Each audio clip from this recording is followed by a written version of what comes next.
Grabando.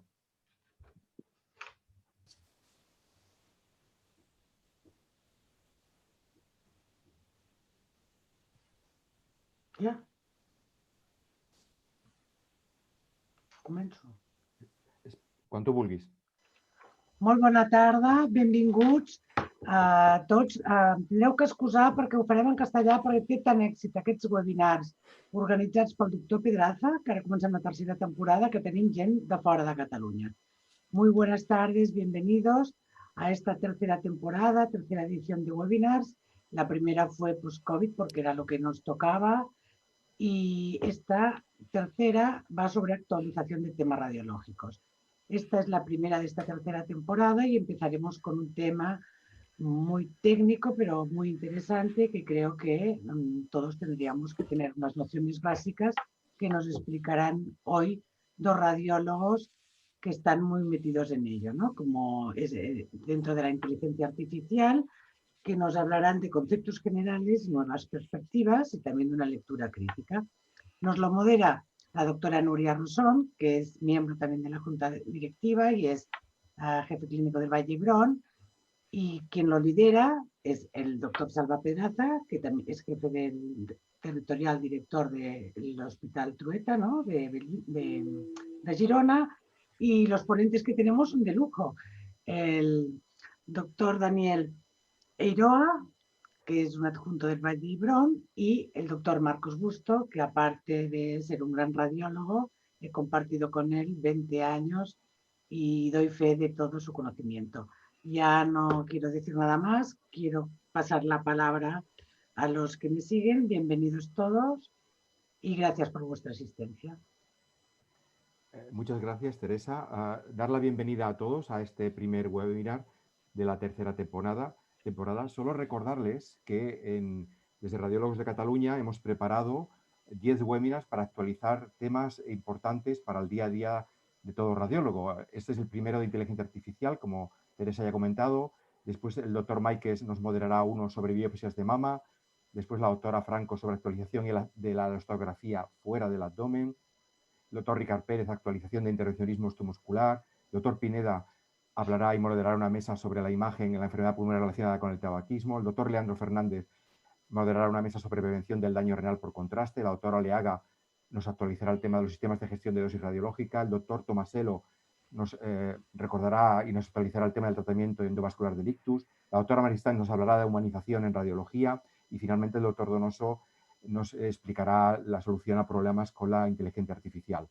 Me gustaría también recordarles que tienen ustedes la opción de, aparte de hacer las preguntas, que es muy importante para que nuestra moderadora pueda dirigir a los ponentes sus preguntas, es hacer la encuesta de satisfacción. De verdad que les agradecería mucho que rellenen la encuesta porque nos ayudará mucho a Radiólogos de Cataluña a poder realizar mejoras en los futuros webinars. Sin más, agradecerles su presencia y paso la palabra a la doctora Nuria Rosón. Nuria. Hola, buenas tardes. Gracias, Salva, por la invitación y la oportunidad de poder moderar este webinar. Gracias, Teresa, por tu presentación. Te tengo que decir que me ha subido la categoría profesional. Soy jefe de sección, he dicho jefe clínico, pero bueno. Y bueno, sobre todo dar las gracias a los dos ponentes, al doctor Marcos Bustos, que es el primer ponente de esta tarde, radiólogo de abdomen del Hospital del Mar, que nos va a hablar de conceptos básicos sobre inteligencia artificial en radiología. Y posteriormente, lo haremos todo seguido, el doctor Daniel Eiroa, que es adjunto de radiología del Hospital Universitario Vall d'Hebron, que nos hablará de otros algoritmos aplicados también al mundo de la imagen y al mundo de la radiología en general, más allá de las redes neuronales que a todos nos suenan y todos conocemos. Es una charla, quiero decir, divulgativa, informativa, para que todos nos suenen los conceptos y me gustaría que después, cuando se acabara, pues que se abriera debate, porque yo creo que hay muchos temas a debatir y muy interesantes. Sin más, te doy la palabra, Marcos, y agradecerte tu participación cuando quieras. Vamos a entrar. Bueno, buenas tardes a todos y gracias, Nuria, gracias, Teresa, y gracias, Salva, por invitarme a estar aquí.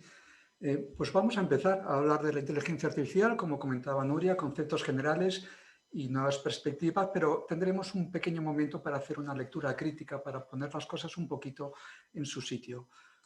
Cuando hablamos de inteligencia artificial, pues probablemente todos entendemos lo que es inteligencia artificial, algo hecho por alguien que no es humano, pero hay una cosa que es importante, que aunque parezca mentira, en las últimas décadas se han propuesto muchas definiciones formales sobre inteligencia, pero no hay ningún consenso científico sobre una definición única. Y esto es un problema, porque en ciencia, para estudiar un sistema, tenemos que definir muy bien el objeto de estudio y luego poder evaluarlo, poder establecer una métrica. Y esto, a grandes rasgos, en inteligencia no se ha podido. Por lo tanto, es relativamente difícil establecer un feedback apropiado para poder comparar dos sistemas. Lo que sí que se puede hacer es categorizar los grados de inteligencia en tres formas. La que sería débil o estrecha, que son sistemas que son capaces de resolver problemas muy bien definidos y acotados, por muy bien que lo hagan, y es en este ámbito en el que hoy en día se está trabajando en inteligencia artificial, solamente en el concepto de inteligencia débil. Tendríamos un estrato superior a medida que aumenta la capacidad de generalización, que sería capacidad de hacer multitarea, de hacer bien muchas cosas distintas, realizar juicios, razonar. Y por último tendríamos una inteligencia, digamos, fuerte, en la que digamos que el sistema toma conciencia de sí mismo. Evidentemente aquí estamos hablando ya de rasgos propiamente humanos. Repito, nosotros estamos en el ámbito de la inteligencia débil. Hay algún autor que ha dicho que algún día las máquinas, y no dentro de mucho, tendrán conciencias de sí mismo. Yo esto no lo veo nada claro y personalmente espero que esto no pase nunca. Marcos, disculpa, me comentan que si puedes poner pantalla en modo presentación. Vamos allá. ¿La veis ahora? Perfecto. Pues como os decía, la inteligencia artificial en este momento se está intentando pasar al segundo eslabón, estaríamos en la inteligencia, digamos, débil o estrecha. Parece que hablar de inteligencia artificial es hablar de algo muy moderno, muy cool, pero la verdad es que la historia de la inteligencia artificial es larga. La primera vez que se introduce este concepto fue nada más y nada menos que en el año 56. Se reunieron en Dartmouth un grupo de ingenieros que lanzaron al mundo una conjetura muy ambiciosa, que cualquier aspecto del aprendizaje o cualquier otro rasgo de inteligencia puede ser descrito con tanta precisión que una máquina podría simularlo. Es decir, que se puede programar explícitamente por un agente externo cualquier actividad que tenga que ver con la inteligencia humana. Muy pronto se dieron cuenta de que esto no era viable. Había muchísimos problemas y durante muchos años la inteligencia artificial entró en varios inviernos. Está por ver cuál será su destino en un futuro inmediato, pero han habido varios inviernos. Hasta hace aproximadamente unos 10-12 años. ¿Por qué explota de nuevo la inteligencia artificial? Pues han pasado varias cosas. La primera es que ha mejorado mucho la capacidad de computación, sobre todo porque se han sustituido las CPUs por las unidades de procesador gráfico. Las GPUs no son nuevas, se han utilizado y se utilizan tradicionalmente sobre todo para tareas de vídeo, de videojuegos, para gamers, y se dieron cuenta, porque resuelven muy bien matrices, que podía ser aplicado para los algoritmos de IA. Por otra parte, hoy en día disponemos de ingentes cantidades de datos, hay muchísimas bases de datos, también muchas bases de datos médicas, otra cosa es cómo se pueden sacar a flote. El cloud computing, es decir, se están creando servicios de asistencia para crear algoritmos en la red, en las que hay un sistema informático externo por el cual se paga por utilizar y que evita inversiones fuertes de tecnología en el ámbito propio. Por otra parte, tenemos una serie de códigos fuente abiertos que han sido fundamentales, y me estoy refiriendo especialmente al programa Python, al sistema operativo, por decirlo de alguna manera, Python y R, y a una serie de librerías que van adosados a ellos, como pueden ser sobre todo TensorFlow y Keras, que hacen muy, entre comillas, fácil para el programador implementar los algoritmos de inteligencia artificial. Y por último, porque existe hoy en día una cultura de publicación abierta, como puede ser GitHub, Google Colab, Gaggle, donde existen muchísimos algoritmos a disposición pública, incluso ofrecen servicios por GPU que hacen que todo esto sea mucho más cómodo. De hecho, hay autores que hablan que estamos inmersos en una cuarta revolución industrial. Bueno, veremos dónde nos lleva todo esto. Lo que sí que podemos decir cuando comparamos lo que hemos dicho antes de la conjetura del año 56 es que ha habido un cambio de paradigma. El Machine Learning, y como subespecialidad del Machine Learning, el Deep Learning, las reglas han cambiado. Esto lo expone muy bien este esquema, viene de François Choyet, el padre de Keras, en su libro Deep Learning with Python, en la que en la programación, en el esquema clásico, teníamos unas reglas, unos datos, un agente externo muy conocedor de informática que hacía la programación, hacía el programa para obtener unas respuestas. Esto ha sido hasta el año 2000 el esquema básico. Con el Machine Learning las cosas cambian. El sistema tiene, por supuesto, los datos, las respuestas, que serían las etiquetas, y es la máquina la que se encarga de extraer las reglas para hacer una modelización predictiva. Esto, las reglas, es lo más difícil de obtener y aquí lo obtiene la máquina. Este es el cambio fundamental de paradigma. Y cuando hablamos de redes neuronales, claro, lo primero que pensamos son neuronas, pero evidentemente, ¿qué es una neurona? Todos lo sabemos, pero ¿qué es una neurona artificial? Pues bueno, la primera aproximación y la base fundamental, y que todavía sigue siendo válida, es el perceptrón, que se creó en el año 1958, lo lanzó Rosenblatt, y fijaros que el término neurona no es simplemente metafórico. Fijaros solamente viendo el título que ya existía desde el inicio un intento de aproximación a lo que es una neurona. Entonces, ¿qué es un perceptrón o una neurona artificial? Pues básicamente es una unidad de cálculo computacional en el que se han sustituido, por decirlo de alguna manera, los neurotransmisores por funciones matemáticas, funciones de álgebra lineal. Este sería el esquema básico de un perceptrón o de una neurona artificial. Tendríamos a la izquierda, digamos, como si fueran, entre comillas, las dendritas, los datos de entrada.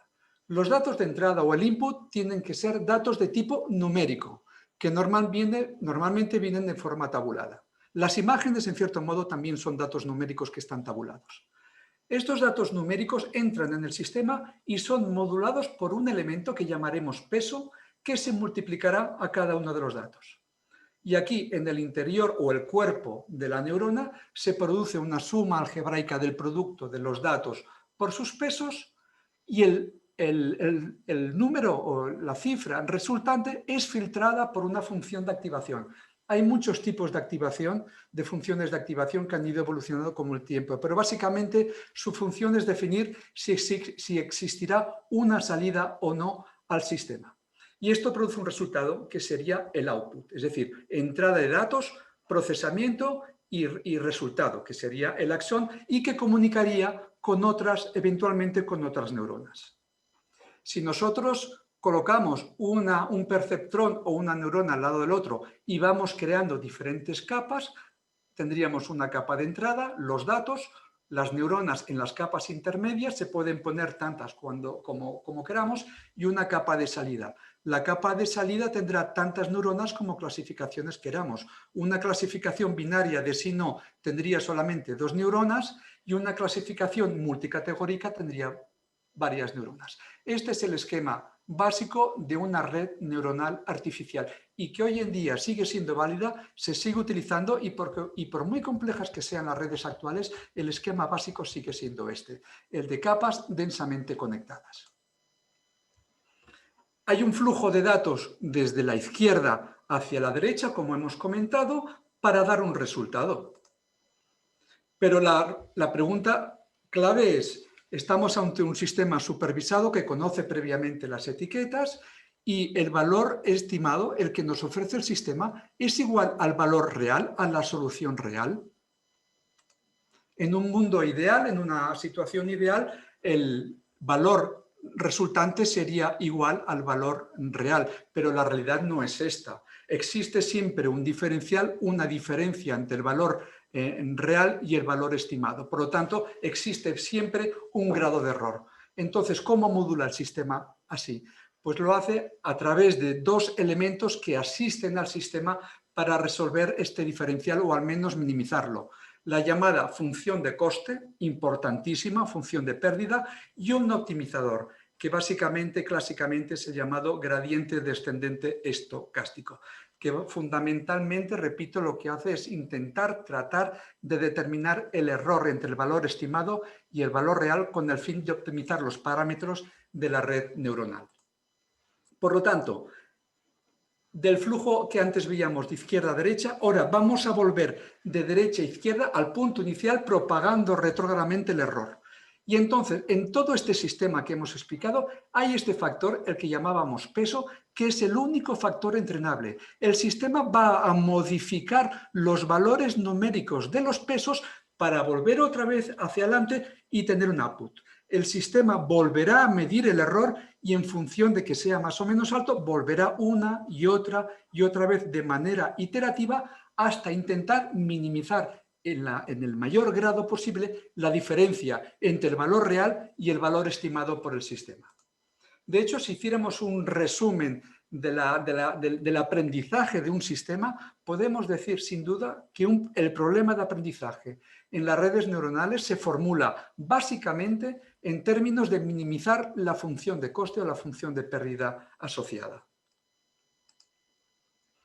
¿Cómo se define la entrada entre los datos y la neurona y la salida? Pues en lo que llamamos el modelo. Define la relación entre estos datos y las etiquetas, la salida. Y tiene dos fases muy diferenciadas. Una que sería la fase propiamente de entrenamiento, en el que el sistema aprende, se le muestran los datos de entrada que se tienen previamente etiquetados para que el modelo vaya aprendiendo iterativamente, ciclo tras ciclo, las relaciones entre estos y las etiquetas.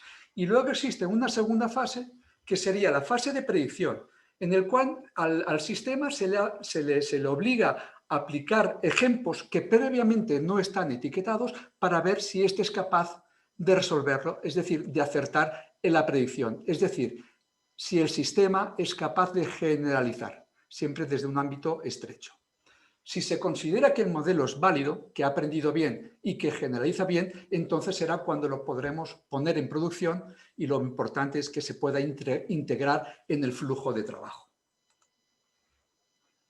Ahora bien, el modelo para entrenar necesita un asistente. Y este asistente es el set de validación. ¿Por qué? Porque el modelo puede entrenar muy bien y hacerlo también que se lo aprenda todo, hasta el ruido. Si hablamos de imágenes, que se aprenda todos los detalles de las imágenes. Y entonces cuando se le presente una nueva imagen, no será capaz de generalizar adecuadamente. ¿Qué quiere decir con esto? Que el sistema tiene riesgos de sobreajuste, overfitting, que es aprendérselo todo tan bien que sea incapaz de generalizar, o de underfitting o infrajuste, es decir, que el sistema no pueda aprender porque le faltan o datos o le falta potencia o complejidad en la red. Es decir, la idea que quiero transmitir es que existe acompañando al set de entrenamiento el llamado set de validación, que básicamente lo que nos va a establecer es una métrica para saber si el sistema ha entrenado o no ha entrenado bien.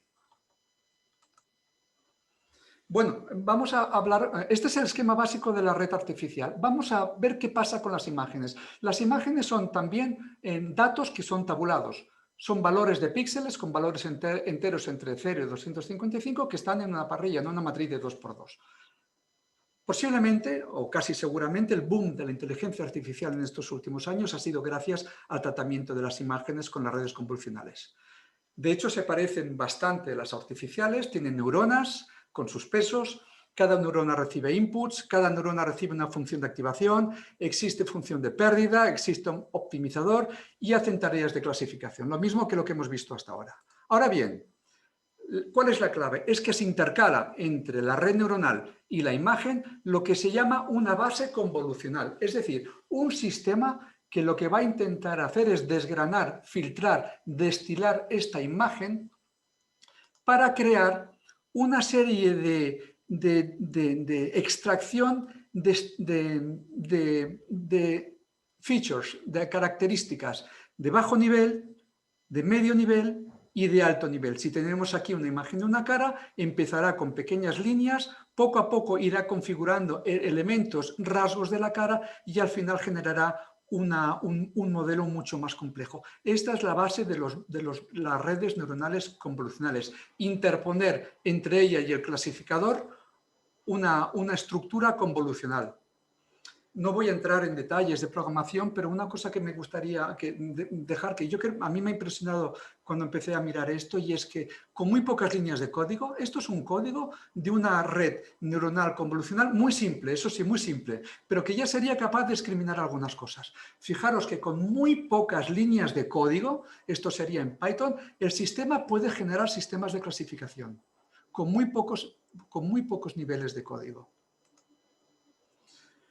Entonces, hay una pregunta que nos podemos hacer, y bueno, ¿y cómo creamos nosotros una red neuronal? ¿Cómo empezamos a acoplar neuronas? ¿Cuántas hay que poner? ¿Hay que poner muchas? ¿Hay que poner pocas? ¿Cuántas? ¿128, 64? No hay una receta. No hay una receta única. Pero hay una cosa que sí que se puede hacer. Aprovechar aquellas redes de aquellos que más saben y que las ponen a nuestra disposición. Existe una base de datos muy potente que se llama Imaget, que tiene 14 millones de imágenes, todas etiquetadas y bien etiquetadas, y con más de 21.000 categorías o clases. Y cada año, desde hace unos 12 años, organizan un campeonato, como un campeonato del mundo, donde dan un dataset y buscan aquella red que tenga los mejores datos, las mejores métricas a la hora de clasificar. En esta competición están involucradas empresas de altísimo nivel y donde se meten muchísimos millones y miles y hasta millones de dólares. Están Google, están Facebook, están muchas universidades, están todos. Y cada año hay una red que gana. Tenemos redes como Exception, VGG16, ResNet, son todas redes que están publicadas, que son muy conocidas y que nosotros podemos incorporar en una red para digamos, ahorrarnos la necesidad de crear una red compleja, porque ya lo hacen ellos por nosotros y que las podemos implementar de manera relativamente sencilla. Estoy acabando ya, pero me gustaría decir una cosa, que aparte...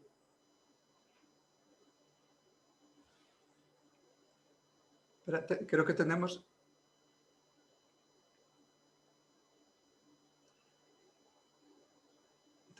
Creo que no sé si hay algún problema de audición. Te oímos bien, te oímos bien. Vale, es que he tenido un retraso. Bueno, estoy acabando ya. Aparte de clasificar, la red convolucional sería la base, se pueden hacer muchas más cosas y que en el ámbito radiológico son especialmente importantes. No solamente clasificar, sino también poder localizar en la imagen, en la clase, a clasificar. Podemos incluso desgranarlas, individualizarlas, sería la detección de objetos. Muy importante, podemos segmentarlas, es decir, atribuir unos valores de píxeles a un color determinado de las diferentes etiquetas, incluso a individualizarlas. Esto sería la segmentación por instancias. Y voy a acabar haciendo un poquito de revisión crítica. Estos sistemas son poderosísimos, pero... hay muchas cosas también que tenemos que tener en cuenta y que pueden dificultar muchísimo la implementación. Primero, estas redes necesitan muchos datos. No basta con tener 50 casos, 70 casos, 75 casos. En algunos casos se pueden requerir hasta centenares y miles para que sean efectivas y puedan aprender. Segundo, el patrón oro es la obtención de una etiqueta adecuada. Radiológicamente estamos acostumbrados históricamente a hacer en el informe un relato, pero incluso aunque nosotros tengamos informes estructurados, si estos datos estructurados no están tabulados o se pueden recuperar de manera, digamos, informática, de poco nos servirán. Por lo tanto, existe una dificultad inherente en la recuperación de las etiquetas. Esto es muy importante. Otro punto crucial es la recuperación de las imágenes a partir del PACS. Cada hospital tiene sus PACS, los PACS son como son, el DICOM también tiene sus acentos y recuperar de manera automatizada imágenes no es tarea sencilla. Una cosa importante es que los modelos actualmente son estáticos. El hecho de crear un modelo y que funcione para 2, 3, 4 años probablemente sea muy difícil. Es muy importante actualizar los modelos, es decir, que los modelos, las bases de datos y los algoritmos se tienen que cuidar, y esto creo que puede dificultar bastante la implementación de todos estos sistemas, a menos de una manera fácil. Es fundamental que todos estos sistemas se puedan integrar de una manera real en el flujo del trabajo del radiólogo, porque si no será muy poco probable que sean utilizados. Y luego tener en cuenta una cosa, y esto es muy importante, que cuando nosotros, si tenemos un sistema de IA implementado, este sistema consume recursos y concretamente consume GPUs. Por tanto, en aquellas localizaciones, sistemas hospitalarios o donde nosotros utilicemos estos sistemas, tenemos que tener a nuestra disposición GPUs suficiente para que puedan resolver estos temas desde el punto de vista asistencial. Si no tenemos una buena estructura de memoria, de GPUs, posiblemente estos sistemas serán muy difíciles de implementar. Bien, y con esto acabaría mi exposición. Muchísimas gracias por vuestra atención. Muchísimas gracias, Marcos. Damos paso al Daniel. Si quieres compartir pantalla, Daniel. Me comentaban que se veía la diapositiva y la diapositiva siguiente, pero Geiseco me comenta que probablemente era el formato de Marcos. Espero que a ti no te pase, pero bueno, he preguntado y se veía nítido. De acuerdo, gracias. Ningún problema, Marcos. Gracias, Nuria. ¿Se ve? Perfecto, sí. Daniel, gracias. Te puedes empezar cuando quieras. Vale, esperen un momentito.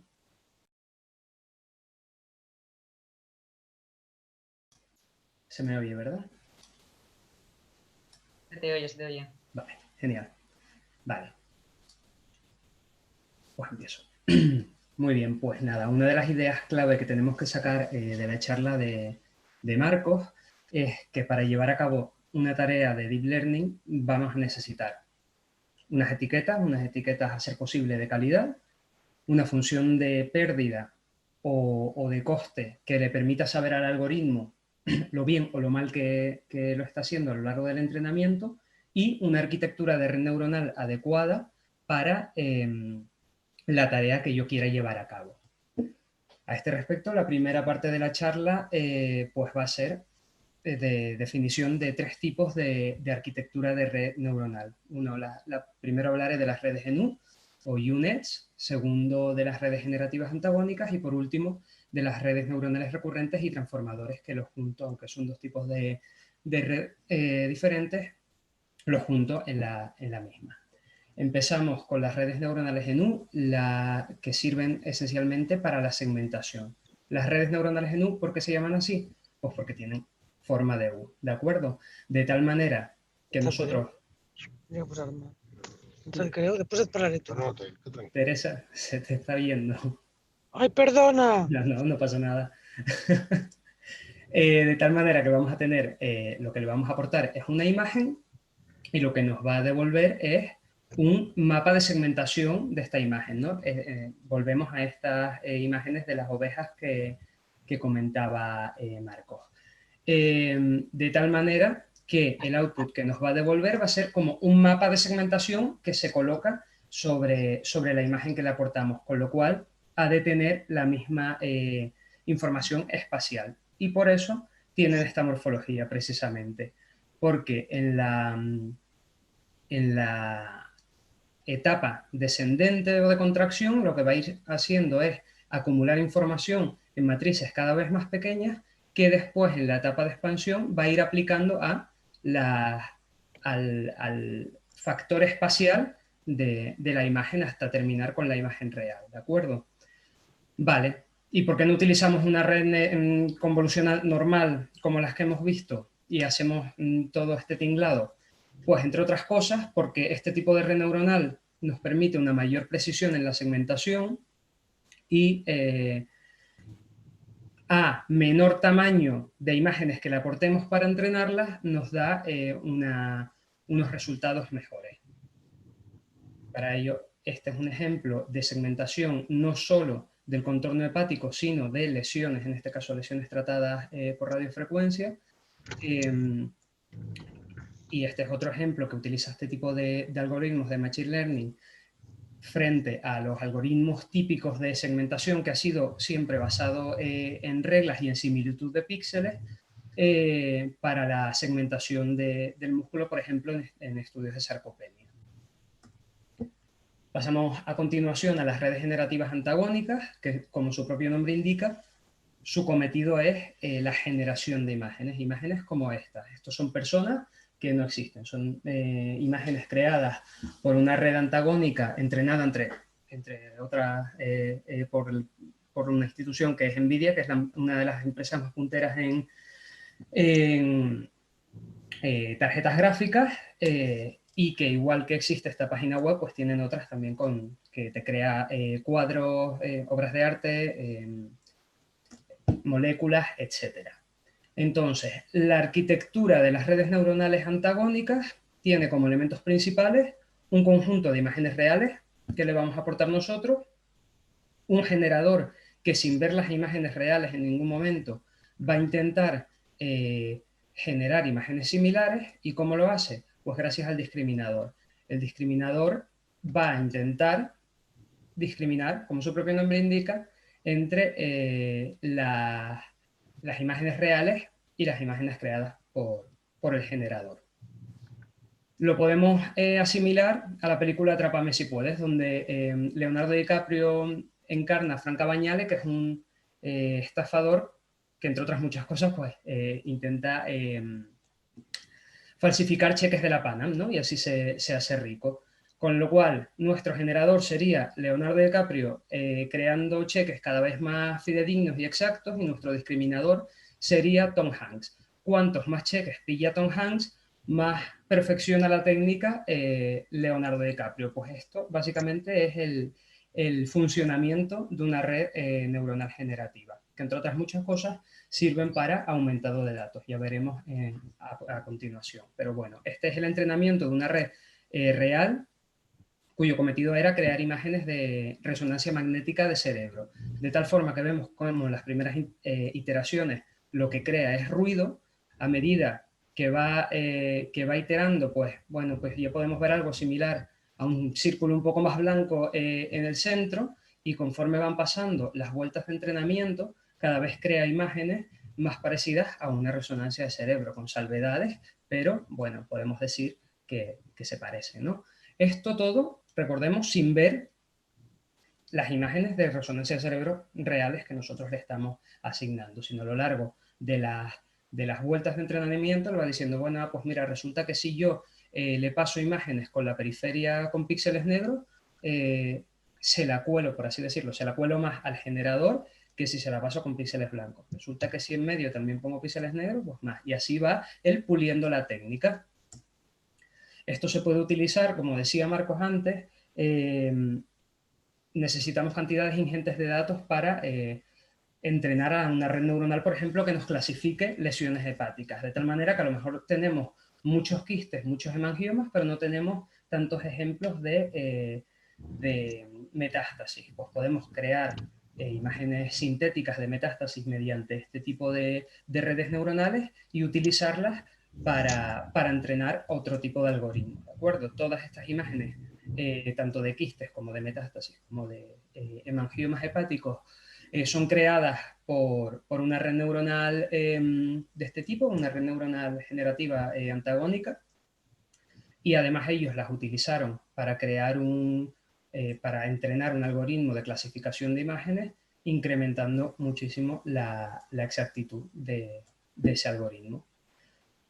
Y también se utiliza este tipo de red neuronal para transferencia de estilo. Igual que seguro que han visto alguna imagen que ponen una foto y les hacen pues, con un estilo de cuadro de Monet, por ejemplo, pues esta misma técnica la podemos aplicar a la imagen médica, de tal manera que, por ejemplo, aquí tenemos una TC real y una resonancia magnética también del mismo paciente, y lógicamente corregido espacialmente, y en la última de las filas tenemos un TC sintético generado por una red neuronal generativa antagónica a partir de la imagen de la resonancia. Como vemos, pues las diferencias son ínfimas. Otro ejemplo similar, las tres últimas columnas son imágenes sintéticas creadas a partir de esta resonancia. Muy bien, pues ya hemos hablado de imágenes, ahora vamos a hablar un poquito de texto, que es el otro gran caballo de batalla, ¿no?, de los radiólogos. Para el texto, tradicionalmente, para el análisis de texto, se han utilizado las redes neuronales recurrentes, pero paulatinamente la han sustituido los transformadores. pero bueno, como las redes neuronales recurrentes suplen los grandes problemas que nos causan este tipo de inputs de texto, pues voy a empezar por ello. ¿De acuerdo? Y es que el texto tiene varios problemas. El primer problema es que si bien las imágenes, ya Marcos comentaba que lo que entienden los algoritmos de Deep Learning, de inteligencia artificial, o como lo queramos llamar, son matrices y vectores.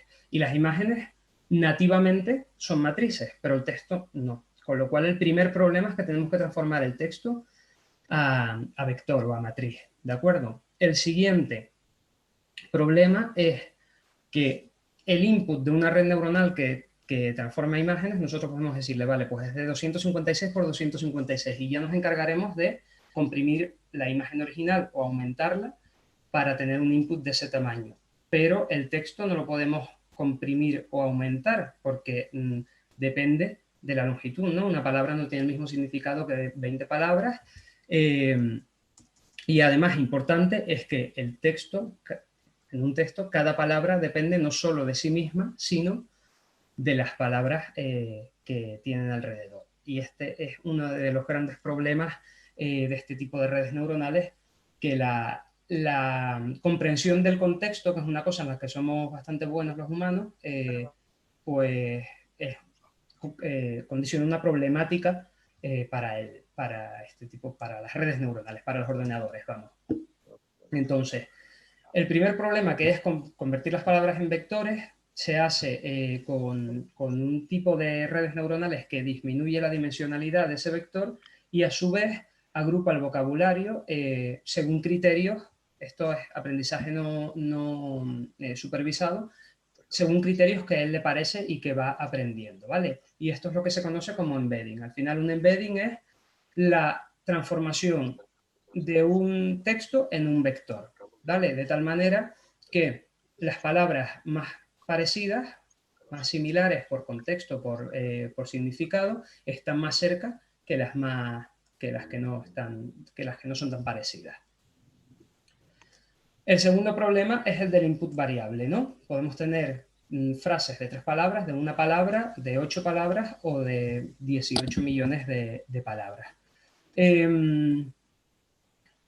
Pues bien, esto lo suplimos o lo solventamos diciéndole a la red neuronal, vale, pues yo te pongo cada palabra por separado, una por una, de tal manera que da igual si es una o son 25.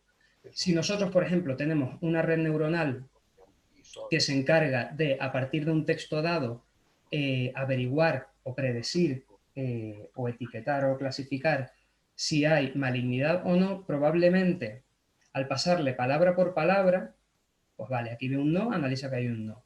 Aquí ve un sí, visualizan, va pasando, pero al ver palabras como lesiones sospechosas o malignidad, que tienen gran connotación negativa, probablemente llegue a la predicción de que en este texto que le hemos aportado estamos hablando de un tumor. Al asumir cada palabra por separado, verdaderamente obvia el no, con lo cual pierde todo el contexto y nos da una predicción errónea. ¿Y por qué obvia el no? Porque, bueno, pues el no, a pesar de ser una palabra con fuertes connotaciones negativas, no tiene, es una palabra muy común, con lo cual generalmente dentro de este embedding, de esta representación tridimensional, pierde un poco el sentido, ¿de acuerdo? Vale, pues esto nos lleva al gran concepto de las redes neuronales recurrentes, que es la capa recurrente. La capa recurrente recibe input no solo del resto de la red neuronal y por ello de palabra por palabra, sino que tiene un segundo input perpendicular, que es un vector de contexto que se va actualizando al paso de cada una de las palabras, de tal forma que al analizar cada palabra recuerda información del resto de palabras anteriores. Con lo cual, si nosotros le pasamos un no, el vector de contexto que había empezado con valores aleatorios cambia sus pesos hacia valores negativos, ¿vale? Para que nos entendamos. Esto, lógicamente, tomándonos muchas licencias. Y conforme el modelo va procesando cada una de las palabras, va cambiando los valores, este vector de contextos, que se aporta al análisis del resto de las palabras. Con lo cual, al final llega a una conclusión que es capaz de aunar todo el concepto o todo el contexto del texto que nosotros le estamos pasando. Con lo cual solventamos las ventajas, o sea, solventamos los problemas de este tipo de redes neuronales, posibilitando el proceso de inputs de tamaño variable sin que varíe la complejidad de la red neuronal. No tenemos que tener una red neuronal para una palabra, otra para 2, otra para 5, otra para 25.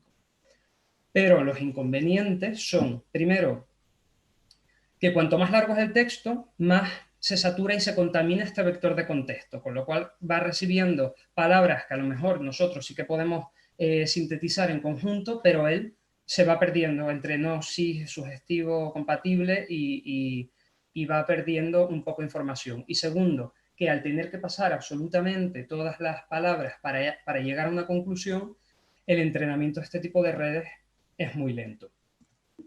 Esto se solventa gracias a los transformadores, que han venido a sustituir a este tipo de red neuronal para el procesamiento de inputs en forma de secuencia, ya sea texto, como en este caso, como cualquier otro tipo de secuencia, una secuencia de nucleótidos, por ejemplo, o lo que sea. Daniel, disculpa que tendrías que ir. Vamos justitos de tiempo, si queremos... Vale. Bueno, llevo... Vale. Sí, voy ya. Venga.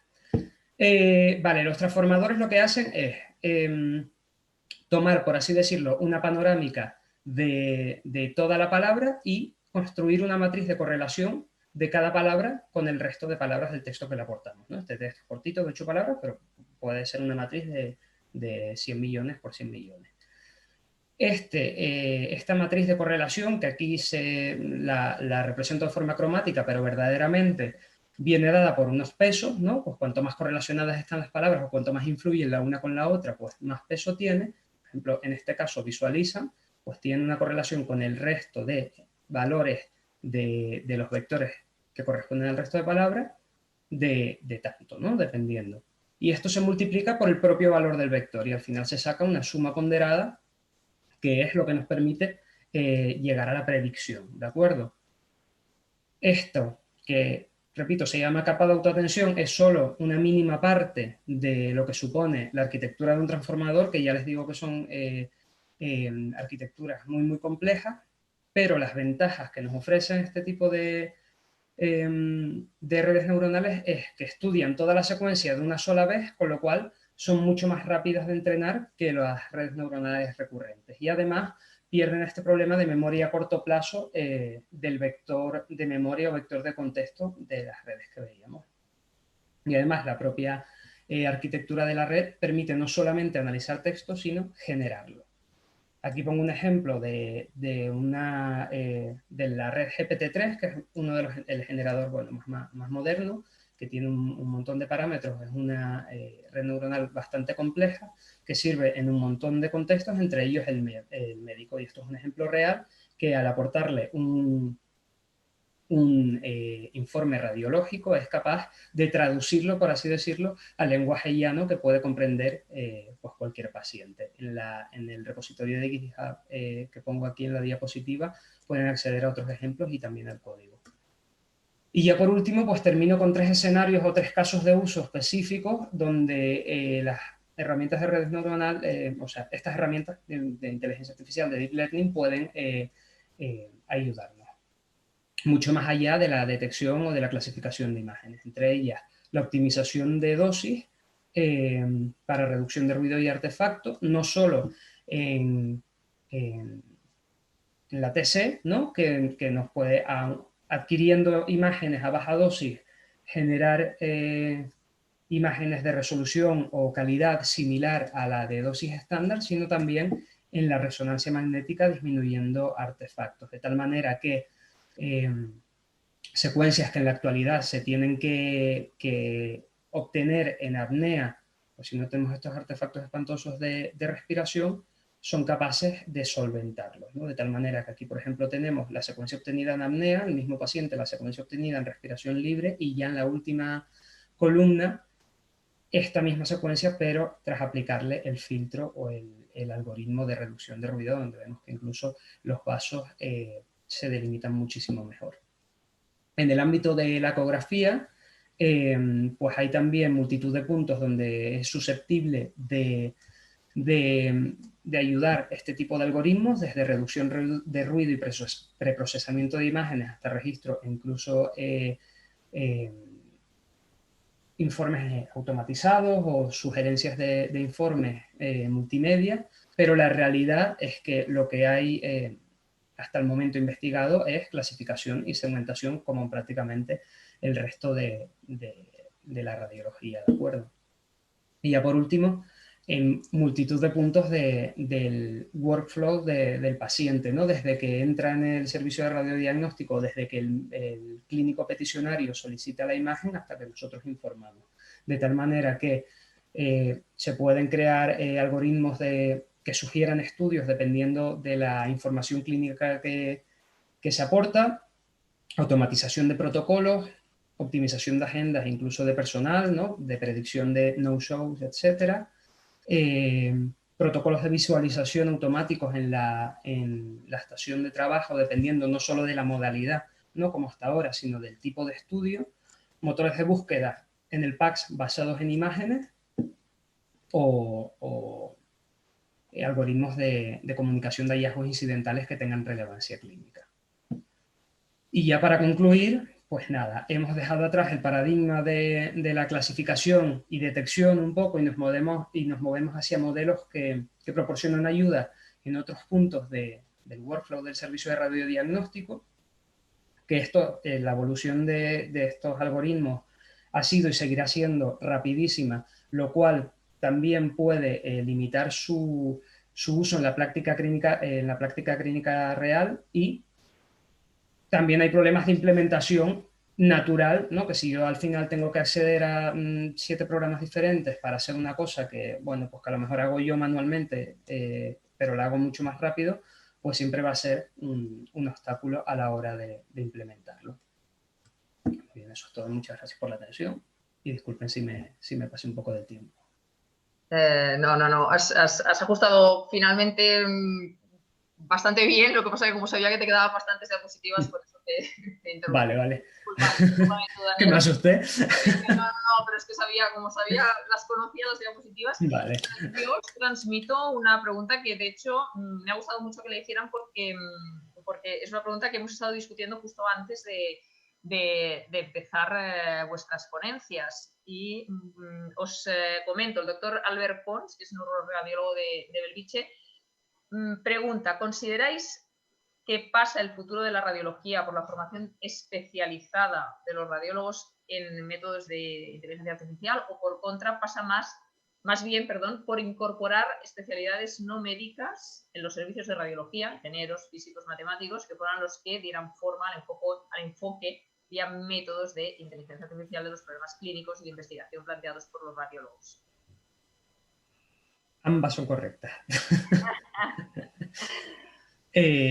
Yo creo que, bueno, no sé, ahora si quieres, Marcos, tú me complementas lo que quieras, ¿no? Pero yo creo que nosotros tenemos que tener unas nociones básicas, igual que tenemos unas nociones básicas de la física de la resonancia, para saber en qué aguas nos estamos moviendo, pero aparte creo que es vital, sobre todo si se quieren desarrollar herramientas que verdaderamente tengan utilidad más allá de lo anecdótico o de la investigación. Si se quieren desarrollar herramientas serias y fuertes y potentes, se necesita la colaboración sin duda de gente que controle esto como nosotros controlamos la imagen, vamos. O sea, pues cada uno tiene su campo de expertise, ¿no? Y la gracia de todo esto pues es colaborar entre todos. O sea que sí, necesitamos más gente, pero sí unas nociones básicas de Python y de cómo funciona este tipo de cosas, hombre, pues a lo mejor no son vitales, pero te ayudan a hablar el mismo idioma, por lo menos.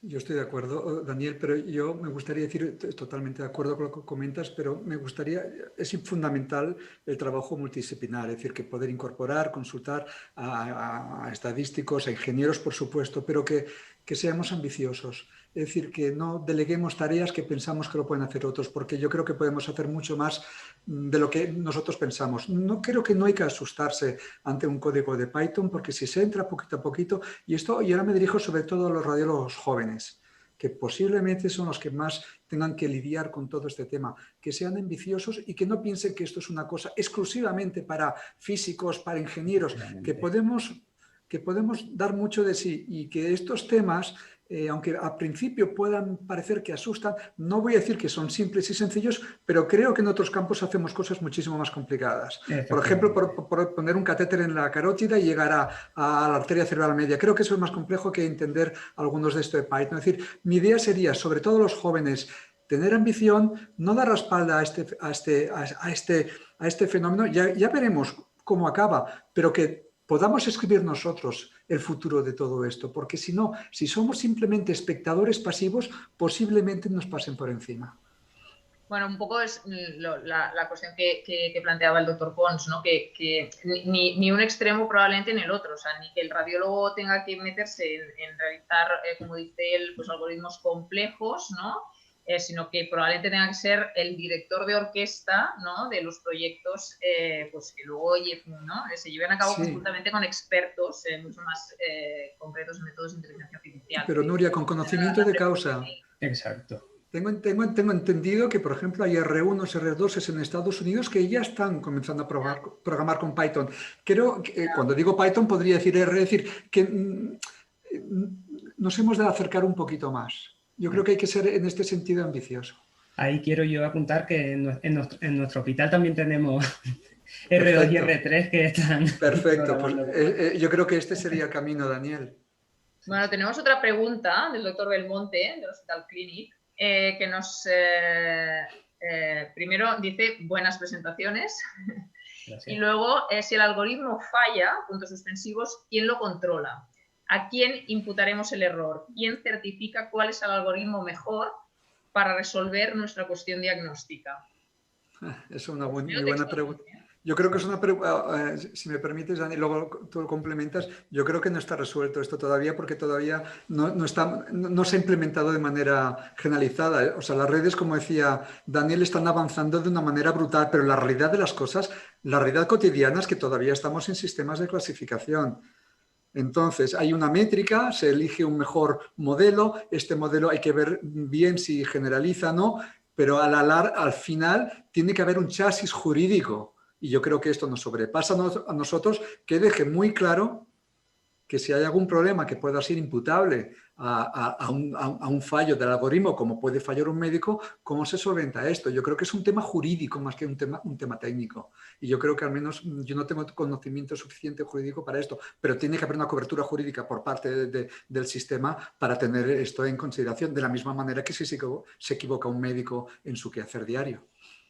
Sí, yo creo que bueno, ese es uno de los grandes limitantes ahora mismo de la implementación. O sea, yo creo que las empresas están locas por cada vez vender más este tipo de cosas y que se utilicen, pero uno de los grandes limitantes de la difusión, ¿no? De la implementación generalizada también es ese, que hoy por hoy nadie se va a mojar a la hora de asumir la responsabilidad. Ni el médico que está utilizando la herramienta, ni el hospital que lo compró, ni la propia empresa. Y hasta que no se regule esto bien, no creo que avance. Claro, y tengamos en cuenta una cosa, que todo esto deben ser, creo yo, sistemas de ayuda.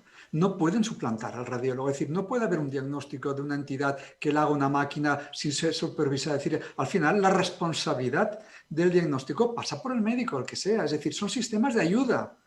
Son sistemas de ayuda para hacer más cómodo, para hacer mejor, para optimizar el trabajo del radiólogo, en este caso, pero hay también el resto de médicos en otras especialidades. Pero la responsabilidad del diagnóstico sigue siendo del médico. El doctor Belmonte apunta, ¿no?, que cree que la solución sería como la de los fármacos, o sea, una regulación específica. Sí.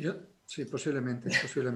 Eso es lo que falla ahora mismo, ¿no? Pero es que falla ya también desde el punto de vista incluso de la investigación, ¿no? Que todas las guías de investigación todavía están siendo adaptadas a este tipo de cosas, ¿no? Que bueno, que es bonito publicar las cosas en las revistas de informática, pero verdaderamente en temas de salud pues necesita otro tipo de regulaciones Seguramente. que hoy por hoy pues están todavía en pañales. Yo tenía una pregunta, veo que bueno, que de momento no. A ver, no hay más o sí que hay más. Sí, disculpad. No hay más preguntas de momento. Yo tenía una pregunta que también hemos estado comentando antes de la presentación, que se están viendo muchísimas iniciativas individuales, ¿no? Lo que comentábamos antes, por ejemplo, ahora con el COVID, ¿no? Y la placa simple o el escáner, ¿no? Que hay miles de algoritmos para aplicar en la radiología convencional y en el TAC, en el tema del COVID.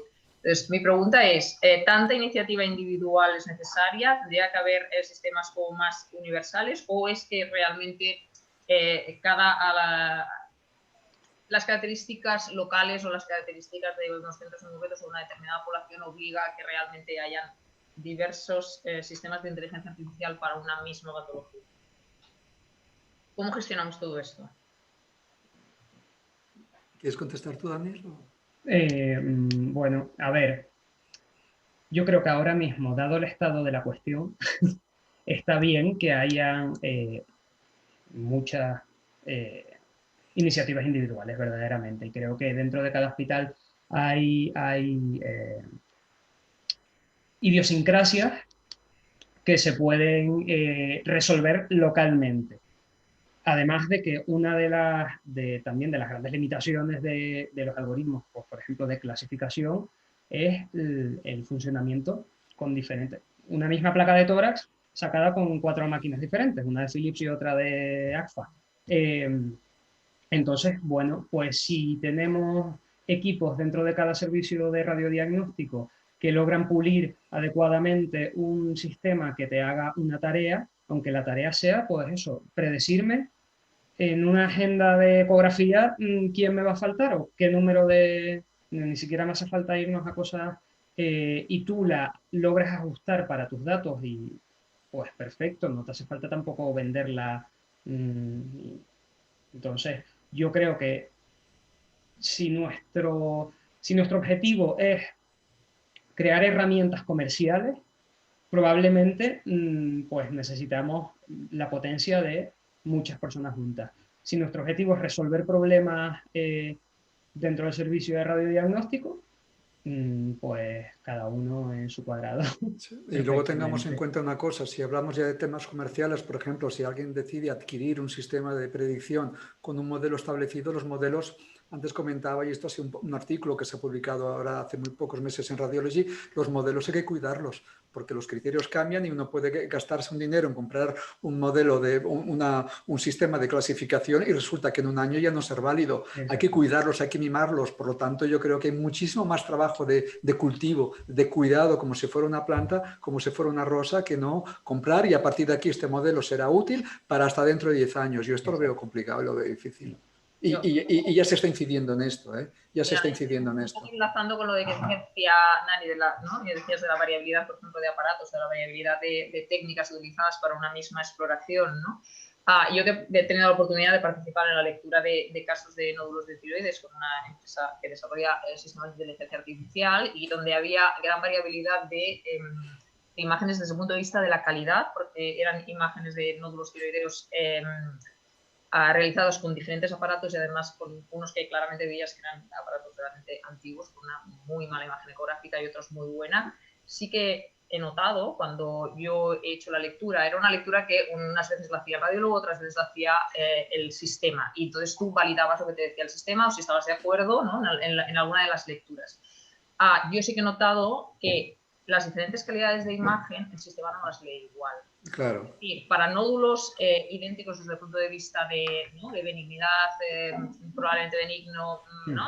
del T-RADS, realmente no sé pero si el ojo humano o lo que yo estaba viendo y lo que estaba leyendo el sistema era diferente para nódulos idénticos, en función de la calidad de la imagen. Y esto es uno de los comentarios que yo le he hecho a esta empresa en concreto, ¿no? de mi experiencia. Claro, es que hay una cosa muy importante, Nuria, con esto que comentas, es que tengamos en cuenta que nosotros ahora hablamos de sistemas inteligentes, pero no lo son. Es decir, el hombre, el humano es capaz de discriminar la calidad y hacer una discriminación que la máquina no puede. La máquina no sabe nada, la máquina realmente es tonta. Por mucho que le digamos que es inteligente, de momento no son capaces de saber lo que están leyendo, porque al final son todos algoritmos matemáticos. Ve patrones y a lo mejor Ve el patrón que patrones. está pillando es, bueno, pues eso, pues la calidad de imagen es mejor o este píxel de esta esquina, cada vez que es negro, resulta que el nódulo es maligno y no tiene nada que ver con el nódulo per se.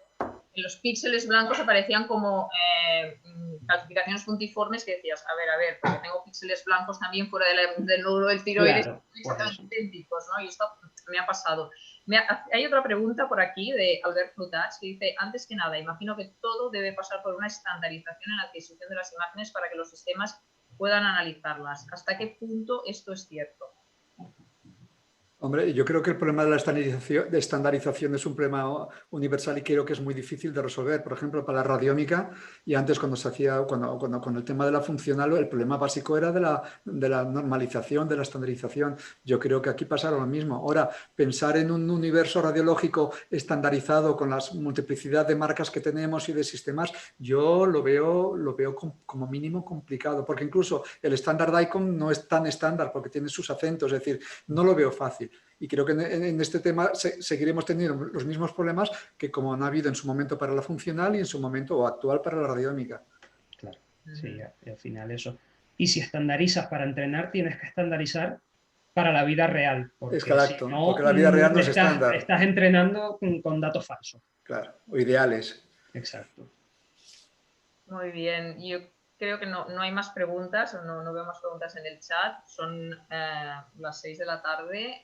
Yo lo que quiero es agradeceros a los dos vuestra participación, agradeceros la calidad de las presentaciones y un poco para concluir, yo me quedo con que, bueno, pues que todos los radiólogos tenemos que estar familiarizados con el lenguaje, con los algoritmos, con la inteligencia artificial, porque realmente ahora cada vez estamos, primero, simplemente porque si queremos estudiar, cada vez hay más artículos que hablan de inteligencia artificial, si queremos estar al día tenemos que saber de qué nos están hablando, pero sobre todo lo que hemos comentado antes, nosotros nos tenemos que sumergir en este mundo para poder liderar proyectos de inteligencia artificial y que no hayan iniciativas pues a lo mejor de otras especialidades, porque eso que decíamos antes, ¿no? La imagen está muy al alcance de todo el mundo y es muy fácil que gente, pues a lo mejor con más medios o con quizá más historial de investigación, ¿no? Que no en la radiología, pues nos puedan pasar la mano por delante. Tenemos que también, yo creo que conocer el lenguaje y conocer la inteligencia artificial, sobre todo para tener en cuenta cuáles son sus limitaciones en estos momentos y en un futuro, cuáles son sus aplicaciones, cuáles son las posibilidades para un futuro que no es lejano, sino que realmente es el presente, ¿no? Y bueno, agradecer a todos la atención y el interés y las preguntas que nos han realizado, y muchísimas gracias a los dos, la verdad. Muchas gracias, Nuria. Sí, ustedes, sí, lo mismo digo. Muchas gracias, adiós. Adeu.